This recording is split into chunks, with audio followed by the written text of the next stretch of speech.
সাধারণত কয়েকটি বাড়ি নিয়ে একটি পাড়া আর কয়েকটি পাড়া নিয়ে একটি গ্রাম হয়ে থাকে, কিন্তু এমন একটি গ্রাম রয়েছে যে গ্রামে শুধু একটি বাড়ি, সেই বাড়িতে 2 জনের বসবাস। ব্যতিক্রম এমন একটি গ্রামের খোঁজ মিলেছে ময়মনসিংহের ঈশ্বরগঞ্জ উপজেলায়। Double million offer Walton fridge কিনে পেতে পারেন 20 লক্ষ টাকা, রয়েছে কোটি কোটি টাকার নিশ্চিত উপহার। উপজেলা সদর থেকে প্রায় 12 থেকে 15 কিলোমিটার দূরে অবস্থিত রাজীবপুর ইউনিয়নের 8 নম্বর ওয়ার্ডের উমানাথপুর গ্রাম। কাগজপত্রে মৌজার নামও উমানাথপুর। এই গ্রামের উত্তরে রামগোবিন্দপুর, দক্ষিণে মমরেজপুর, পূর্বে উদয়রামপুর ও পশ্চিমে রামগোবিন্দপুর গ্রাম অবস্থিত।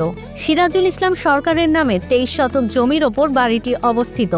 এই রাজীবপুর ইউনিয়নে মোট গ্রামের সংখ্যা 43। 1965 সনে এই বাড়িটি আমার দাদার বাবা নির্মিত করেন। তারপর থেকে বড়াবু মারা যাওয়ার পর থেকে আমার দাদা এই গ্রামের বাসিন্দা। আমার বাবা কিছুদিন আগে মারা যায়। আমাদের এটা হচ্ছে উমানাথপুর, এর পার্শ্ববর্তী এলাকা হচ্ছে গ্রাম হচ্ছে আমার রামগোবিন্দপুর। তো আমার জন্মের আগে থেকে তারা দেখে এসে এই বাড়িতে থাকে। এই বাড়িটার নাম হচ্ছে, এই গ্রামটার নাম হচ্ছে উমানাথপুর। উপজেলার রাজীবপুর ইউনিয়নের 8 নম্বর ওয়ার্ডে এই একটি বাড়ি ঘিরেই উমানাথপুর গ্রাম। উমানাথপুর মৌজায় অবস্থিত বাড়িটিতে বসবাস করেন সিরাজুল ইসলাম সরকার ও তার স্ত্রী মনোয়ারা বেগম। 1916 সালে তৎকালীন ব্রিটিশ আমলে স্থানীয় উমানাথ চৌধুরীর নামানুসারে গ্রামটির নাম রাখা হয় উমানাথপুর, কিন্তু তখন কোনো লোকের বসবাস ছিল না গ্রামটিতে। পরবর্তীতে 1965 সালে পাকিস্তান শাসনামলে সিরাজুল ইসলামের প্রয়াত বাবা রমজান আলী বাড়িটি নির্মাণ করেন। গ্রাম উমানাথপুর, একটি মাত্র বাড়ি এবং একটি মাত্র মৌজা, এখানে আর কোনো বাড়ি নাই। আমরা যে 3 জন ছিলাম ভোটার, মারা গেল ছেলেটা, এখন আমরা 2 জন হইলাম ভোটার। আচ্ছা, এই গ্রামে কি আপনি চান যে আরো মানুষজন এসে বাসা বাঁধুক? হ্যাঁ বাসা বাঁধুক, আমি চাই, কিন্তু হয় না তো, কেউ আসে না। এই যে 65 সন থেকে আমি আসছি, কিন্তু কেউ বাসা প্রায় 60 বছর যাবত এখানে? হ্যাঁ এখানে আমি বসবাস করতেছি। আমার পেশায় আমি নিয়োজিত, সকালে পাকশাক করে। আপনার বয়স তো 70 বছর, তাহলে আপনি 60 বছর মানে কি আপনার বাবা এখানে আসছিল? জি 1965 সনে আমার আব্বা বাড়ি নির্মাণ করে। এদিকে সামাজিক যোগাযোগ মাধ্যমে গ্রামটি ভাইরাল হওয়ার পর প্রতিদিনই গ্রামটি দেখতে দর্শনার্থী ও ইউটিউবাররা ভিড় জমাচ্ছেন।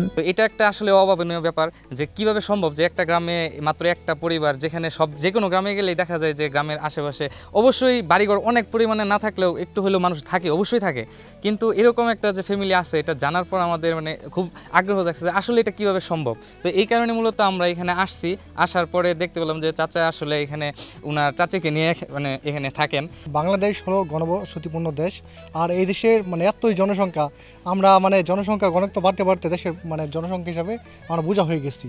আর যখন সোশ্যাল মিডিয়াতে এমনভাবে ক্যাপশন দিছে যে একটি গ্রামের 2টা মানুষ, সেক্ষেত্রে কিন্তু সবাই যখন এই টাইটেলটা দেখছে সবাই কিন্তু এইটাতে ক্লিক দিছে। গ্রামের সংজ্ঞায় না পড়লেও উমানাথপুর এখন সারা দেশে আলোচিত গ্রাম। এই গ্রামের সবুজ প্রকৃতি আর বাতাসে দোল খাওয়ানো ধানের ক্ষেত মন কাড়বে যে কারো।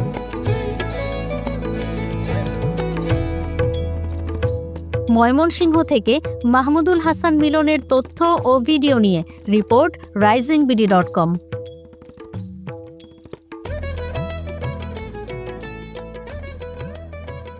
Double million offer Walton fridge কিনে পেতে পারেন 20 লক্ষ টাকা, রয়েছে কোটি কোটি টাকার নিশ্চিত উপহার।